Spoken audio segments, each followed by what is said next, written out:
I have not been to Minnesota in probably 20 years. Bring your ass. Welcome to Flagrant Howls, a Minnesota Timberwolves lifestyle podcast. Little Feedback Friday episode for you guys here on Flagrant Howls. This will be probably a pretty quick one, 15, 20 minutes, unless we start like a raging argument.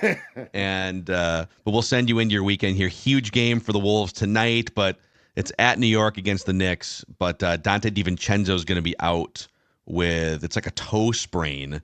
So we'll see. Late in the game, I saw it happen. Yeah, he was kind of limping around. He just stood there too. He just stayed out there and stood there. It was very, it looked very painful. Yeah, it's kind of a weird deal. Yep. So I don't know, maybe what he can do is maybe stay back from New York and go to Kieran's and watch the game, Dex. Great idea. Dante, I'll see you there. Dante, Declan, Kieran. You know, Dante's not, I don't think, an Irish name, but it kind of works. It still works. We can hang out.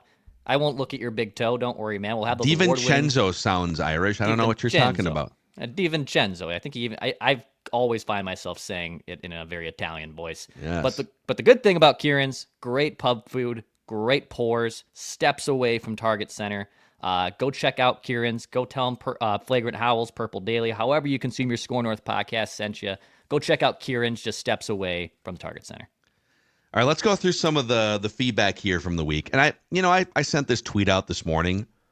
I feel like there's been some dark days in Timberwolves history, but I feel like this is the most toxic the dialogue and fan base has been maybe ever.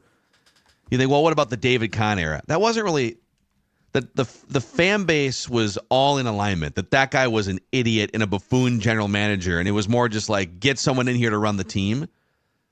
The infighting, and I mean, every time one of the Wolves beat writers puts out something, it's like people just attack in the comments, and I can't tell if it's just social media and YouTube comments or I don't know, man. Everything kind of feels toxic, and the team is not as fun. The chemistry is not what it was. Starts with a team. You're right. And I just want to put that out there as an observation. But Jake the Mongoose chimes in here in the YouTube comment section. Goose. You guys keep talking in circles to convince yourselves that Tim Connelly and Chris Finch aren't complete disasters. So let me ask you guys. Do you think those guys are complete disasters? Do you think those guys are... Because there's a lot of arguments among the fan base about... I was at the game last Saturday against Memphis, and fans were literally shouting fire Finch from behind the Timberwolves bench after that game was over. Well, I was probably sitting maybe 15, 20 rows above the Wolves bench, and fire Finch! Fire his ass. And Tim Connelly now. And it's like, oh, you ruined the entire organization. Where are you guys at with Connelly and Finch? I am, first of all, I'm not close to firing them, okay? But as I've talked about, I've decided after watching this team's up and down and the rhetoric that comes out of postgame, not from Finch, but the players, these guys are, as a collective group, coach killers. They are far too talented, but far too selfish and far too unself-aware to get out of their own way. And so I get the frustration. This team, I don't like this team. Like, let me make that very clear. I don't like this team. This team reminds me, and I said this early on, but now it's solidified. This reminds me of the Suter Parisi Wild. They've got talent, but they're just despicable. They're a despicable group of underachievers. Like the Golden State start was disgusting. Like if you are Chris Finch, and I think he's a good coach. I do not think he should take the fall. But it's become quite clear to me that the players don't give a damn. Anthony Edwards, after the game against Golden State, talked about the fact that, we can't do this, blah, blah. How many times have you said that, Ant? We know that. It's time to fix that. I don't know what the chemistry is, but I can tell you this. It's not working. And so I totally get the frustration, and Conley made the trade, so the frustration is aimed at him. But yeah. I am really down on these players as a group. Dex, are you firing these guys? No, I think Tim Connelly still has done a really good job. Look, the timing of the it's not the fact. I think it's part of it. I shouldn't say it's not. It's part of the timing of how they traded Cat. I think that has really upset people. I'm not saying if they would have traded him early in the offseason that this team would look exactly the same, or that fans would most likely be more pissed off. It was the timing. It was days before training camp, days before the media press conferences and stuff to open the season. And they were coming off, I mean, one of the most fun seasons in franchise history, if not the most fun season in franchise history. So the timing, I get where especially the diehards are salty and upset. Chris Finch, X's and O's wise, like, yeah, I think he could certainly be better. But I understand the Timberwolves fans' angst with this year's team, and it's justified. It's totally justified. Yeah, the Cat trade and the polarization is kind of wild to me, and I almost put it back on, Connelly operates in the shadows, and every big trade he's made, and I'll put three of them out there. There's been the Gobert trade, the D'Lo for Conley and Nikhil trade, and then the Cat trade. Unless I'm misremembering here, all three of those trades came completely out of nowhere. The only one that you kind of saw coming was D'Lo, just because the trade deadline was there. It was like the trade deadline day. And so there was a chance, but there was zero steam on any sort of specifics. There was no reports that the Wolves are shopping him. It came completely out of nowhere. And when you don't have time to mentally prepare, like if I were to tell you guys, oh, Judd, your house just sold. Sorry, you're moving across to the other side of town. You'd be like, well, but if I could tell you, hey, Judd. For how much? Within the next. See you guys. I got to go. My house just sold. Within the next 6 months, there's a really good chance that your house is going to sell. So it's not guaranteed, but there's a really good chance. And then, hey, just remember, Judd, in 3 months or so, I just want to prepare you that there's a conversation happening that your house might sell. At least now, like as a fan, you can start to prepare and 100%. Okay. Sure. The suddenness of it and the lack of public thorough explanation of it is jarring to people. And it really comes down to this.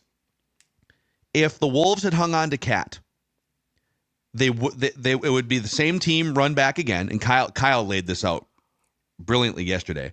You'd run the same team back basically in the second apron with a bunch of restrictions on trades. So when you're in the second apron, you don't get mid-level so you can't get a free agent outside of your salary cap structure. You can't put two players together in a trade to get another. There's all these restrictions that make it impossible to maneuver, right?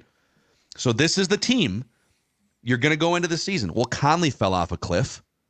Gobert's rebounding fell off a cliff. Anthony Edwards looked, and maybe his energy is different if the team construction is different, but Jaden McDaniels hasn't taken a step.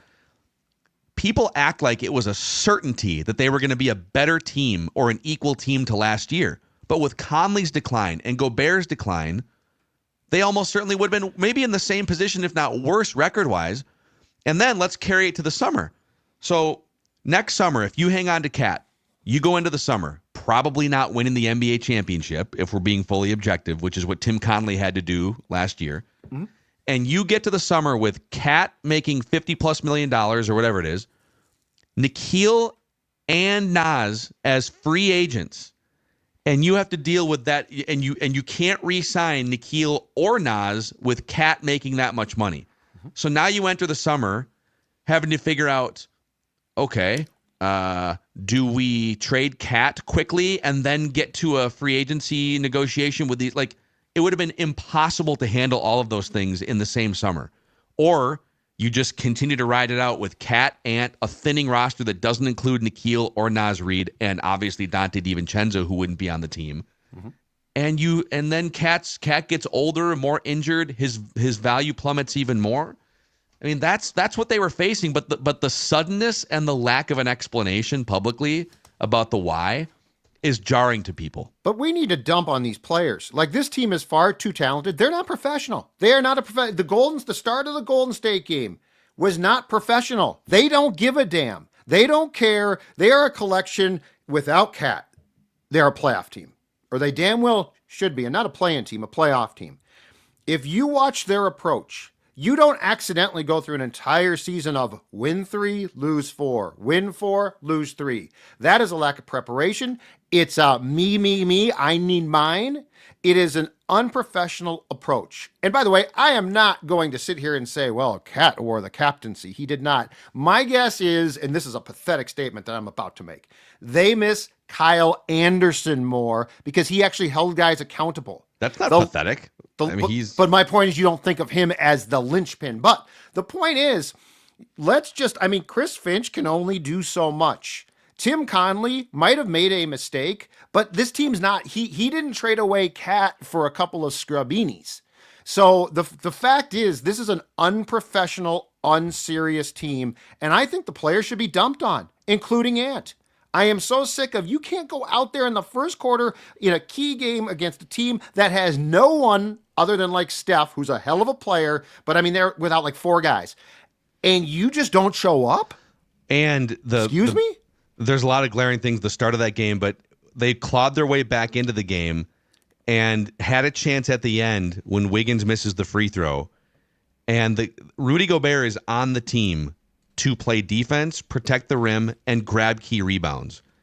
And it's like, maybe this is a hot take, but I actually now, at the time I praised it, because I actually thought Rudy Gobert was going to age. There's some other shot blockers like Tyson Chandler and Dikembe Mutombo, those kind of defensive rim protectors. You scale them down from 33 to 25 minutes, reduce their pay, which they did, thinking, I don't mind paying him less and having him around for 3 more years, especially if you're going to reduce his role a little bit. Well, a couple things.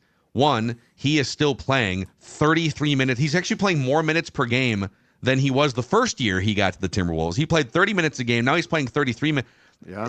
He's playing the same minutes he played when he was 24 years old. He's 32 years old. Yep. And so at some point, you got to reduce that role because he gives you nothing on offense. But when he's out there, he has to grab key rebounds. His rebounding rate has plummeted through the floor compared to where he was at his peak and where he was the last couple of years. Yeah. And that manifested in real life in a key high leverage moment that could have won you the game if you grabbed that rebound. And so I question that extension for if you're going to criticize Connelly, and I agree on the player stuff, but I question that extension more than I question the Cat trade. Sure. Call me a hot take artist, but well, I'll take your hot take and add a hot take.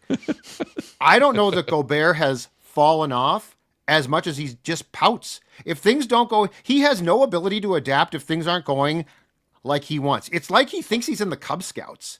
Like last year, things went great, right? Everyone gets along. This is great. I'm Rudy Gobert. I'm going to come along. I mean, how many times, and look, I understand icing him out is not nice, Julius Randle, but how many times do you see him? Like, watch the body language. Yeah. Slumped over. I'm not getting the ball. Well, dude, your hands suck. Okay. But, and when Julius does things purposefully, like throw the ball at Rudy's, like below his knees, so he knows he can't get the ball to show him up. I just think this is a group of selfish and self-serving, ridiculously unprofessional players right now. And I don't know if that means subtract Julius and it's fixed. I mean, I don't know what the fix is, but what we're watching right now is mindful of a team that has 12 players, 12 caps. Yeah, Julius, it is fair to say Julius is a very complicated player because he's box score wise, he's looks great. Eye test, he's very skilled, but it just energy wise, defense, it's not. It's a lot of mopers. And yeah, it is a lot of mopers. And also contractually, I don't want him to be hijacking the Timberwolves timeline in the summer and what they do. Like he doesn't. And this is why you're right. I feel like a lot of us need to just take a step back and let nature run its course in the next 3 weeks. Tim Connelly knows that he doesn't want Julius Randle hijacking this thing either. There has to be another shoe to drop. And if it doesn't in 3 weeks, back to the original comment, if they let Julius Randle come in here without a second trade in mind going back a couple months ago and hijack the Wolves by exercising his player option in the summer, then I'll be a lot harder on Tim Connelly starting in 3 weeks. All right. Go ahead, Dex. I was going to Tom Habistrow of an NBA, great NBA mind. I think he's at Yahoo still. He tweeted out a clip this morning of just weird vibes and bad body language from Julius Randle. and he's literally taking like a video clip of like his TV screen and like zooming in on the bench and zooming in on his entire body language of Julius, and just it very much kind of encapsulates that this Timberwolves season has been kind of disastrous, kind of lackluster, maybe is probably a better word. They aren't living up to expectations. And yeah, I think at the end of the day, a month from now, I know we're a little less from the trade deadline, I think Julius Randle is on a different team. The thing about Julius is I hear or see reports that, well, I mean, he's a quiet guy, because I think people thought that he would be like an in-your-face type of jerk. I think he's a quiet guy that mopes a lot. And I think, No. and when things don't go right, Gobert just as guilty. Yeah. And Cat Eeyore was syndrome. Cat was there's a lot of people are quick to forget Cat's flaws because he's lighting it up in New York. But one of his biggest attributes was he was more of a like he would mope too, and he would do the officials thing. But at the top of his emotional range was this sort of bright, fun character that his teammates did enjoy being around. Cat was a very woe is me guy. Gobert is a petulant 5-year-old who just sits there and broods. Jake the Mongoose says, no, I'm sorry, that was last. Josh P says, the Gobert trade was deemed a success if we won a championship in his 3-year contract window. It was never meant to go beyond that window. I will agree that I don't know that any of us really thought that he was going to get an extension beyond that. But then when the extension was like, let's wipe out one of the expensive years and lower the 25% pay cut or whatever. Do you think that these 3 years have been a failure off that trade? No. Well, that's a really interesting question, because the fact that this franchise made the Western Conference Finals, Yeah. I guess I'm guilty of this one. Unlike the Vikings, who I expect to at some point, knock on wood, win a Super Bowl. I guess I would have a hard time saying it's a failure if they don't win a championship, because my expectations are pretty damn low, and they made the conference finals, which is, by the way, Agreed. a very Minnesota sports fan, sad thing to say, but it's how I feel. The goal to me was the stated goal was not championship or bust in 3 years, although at some point we should hold every Minnesota franchise to that. But the Vikings, we do. To me, the goal was get competitive quickly so that Anthony Edwards can experience and be a part of playoff basketball. And then instead of like waiting 3 or 4 years, just get him right in there playing high level games and see what happens. So now people are going to argue, yeah, but then you took away all these first round picks for trade chips and whatnot. Okay, but they also have they got the Pistons pick back, and also they have all these young players that we have to see on Dillingham and Terrence Shannon Jr. It's a fair question. So, and Dex, you said no. You said it's not no. a failure. No, I mean, it was a very big polarizing trade. The first year was kind of a wash because it was wonky. The second year you go to the Western Conference Finals. This Timberwolves team is still, even though they're kind of mixing around 500, is still expect to be one of the better teams in the West. No, I would not call this trade a failure. And I know that it doesn't look like it in the box score sometimes, but when you dig deeper into the analytics and you dig into the things that Rudy does bring last year when he was a better version of himself, they come nowhere near the Western Conference Finals. They come nowhere near being a top 3 seed in the West, if not for Rudy and his defense. They were the number 1 defense in the league, in large part because of Rudy as the defensive anchor. I know he's aesthetically frustrating to watch. He can't catch a pass, and there's all these things, but they don't get there if not for Rudy Gobert. There's a Jaden McDaniels one in here that I might need a Bricksworth before we get to that one here. Bricksworth, a couple blocks away from Target Center. Great spot for pregame, home games, postgame, and even away games. I mean, hell, tonight they're going to have the game on in New York, but they're going to have it on at Bricksworth, where you can get into some of the best dry rub wings, Detroit-style pizza, the signature Nas Reed Hazy IPA inside that North Loop location, super close to Target Center. Stop by, eat, be merry, and then head to the game. They have a sprawling patio, too, for today. It's kind of patio weather today, actually. I'm guessing you can't sit out there today. But just a beautiful space. And then the OG location in Burnsville, where they have their own craft beer. Check it out. Bricksworth, one of my favorite spots in the North Loop in Minneapolis. So This is from 23 The X Factor. Wolves need to trade Jaden McDaniels. Josh Minott can do everything Jaden McDaniels does for far cheaper, and Minott actually rebounds the ball. That Jaden contract was a huge mistake. And then I'll throw this one in too from Skippy81. Dante DiVincenzo is not that good. He's only good at threes sometimes. I patently disagree with that, by the way. Him and Randle have hurt this team defensively and the offensive chemistry. Talking about trading Jaden is clueless, so he disagrees. I would trade every player on this team, fire Finch and Connelly, before trading Ant or Jaden. These are 1A, 1B for this franchise. Jaden's agent? Skippy81 from Skippy81 represents. What He is his got the agency? contract. Congratulations, Skipster. Well, let me throw this out. I still have some belief in Jaden McDaniels, but this is his 5th year in the NBA. He's not 19 years old anymore. He's averaging 10 points a game, and he's out there for 30 minutes, and this team is starved for offense. So it's not like the dynasty Golden State Warriors from a few years ago where it's like it's tough to get some offense in when you got Steph and Clay and all these dudes, right? Sure. This team is begging someone to step up more regularly as a secondary or a tertiary scorer. And he's averaging fewer points per game than he was 2 years ago. The Wolves are actually better by 10 points per 100 possessions when he's off the court versus on the court. So, I don't know, man. Like, what are we doing here, man? 5th year in the league. Can I address the DiVincenzo slander? Because I object strongly. First of all, I think the trade is going to look much better as time goes on.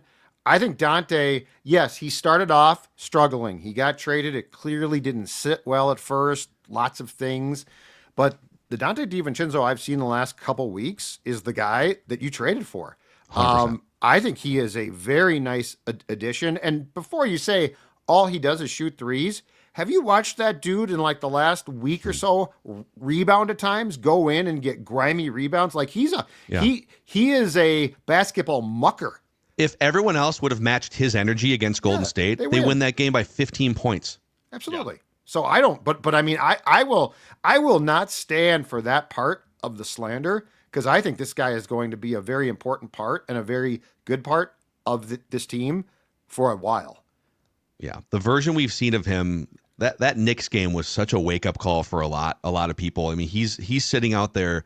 They're down by 35 points in garbage time, and Luka Garza's out there, and like Leonard Miller cleaning up the last 9 minutes of that game. They left Dante DiVincenzo on the court to clean up. Yep. And to play those minutes out against the team that traded him.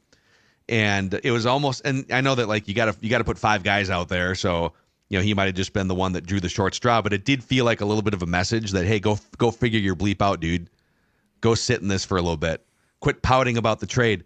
Well, since that game, he is averaging 16 points in 29 minutes.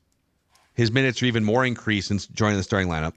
Handful of rebounds, handful of assists, a steal and a half, shooting 44% from three-point range, 45% from the field. Mm-hmm. Energy all over the place, hands, defense, up and down, transition. And he makes $10 million a year for the next 3 years.